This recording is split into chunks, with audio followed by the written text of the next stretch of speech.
Zaheerabad BRS నేతలతో కేసీఆర్ భేటీ. Party MP అభ్యర్థిగా గాలి అనిల్ కుమారు. గాలి అనిల్ కుమార్కు పోయినసారి కూడా టికెట్ ఇవ్వలేదు. ఇవాళ ఎవరు దిక్కు లేకపోతే అక్కడ బాజిరెడ్డి గోవర్ధన్, ఇక్కడ గాలి అనిల్ కుమార్ను మాట్లాడుతున్నారు. గాలి అనిల్ కుమార్ మెదక్లో ఉండేటువంటి వ్యక్తి.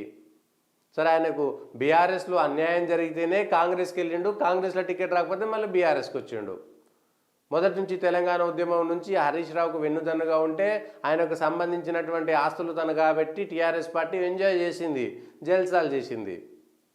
కానీ ఆయనకు మాత్రం టికెట్ ఇవ్వలేదు. పటాన్చెరు టికెట్ ఆయన అడిగితే ఇవ్వలేదు. ఎందుకు ఇవ్వలేదు?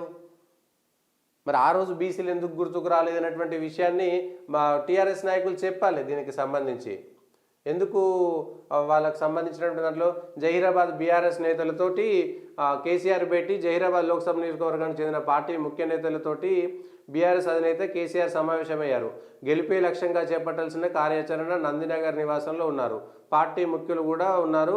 జహీరాబాద్ లోక్సభ స్థానం నుంచి బీఆర్ఎస్ అభ్యర్థిగా గాలి అనిల్ కుమార్ పేరును కేసీఆర్ నిర్ణయించినట్టు సమాచారం.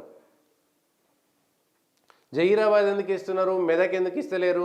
మెదక్ని సంబంధించినటువంటి నాయకుడు కదా, జహీరాబాద్ టికెట్ ఇచ్చి ఎందుకు ఆయనను బలి చేస్తున్నారు? ఈ విషయాలు కూడా ఇదే కవితను మళ్ళీ ఎందుకు పోటీ చేయించడం లేదు? నిజామాబాద్ ఎంపీ స్థానంగా బాజిరెడ్డి గోవర్ధన్ ఎందుకు బలి చేసేటువంటి ప్రయత్నం చేస్తున్నారు? కేసీఆర్ కుటుంబ సభ్యుల్లో 5 మందో 6 మందో ఉన్నారు కదా, వాళ్ళందరూ పోటీ చేసి వాళ్ళ టీఆర్ఎస్ బతకాలంటే కేసీఆర్ పేరు మీదనే బతకాలి కదా, ఎందుకు బతకడం లేదు?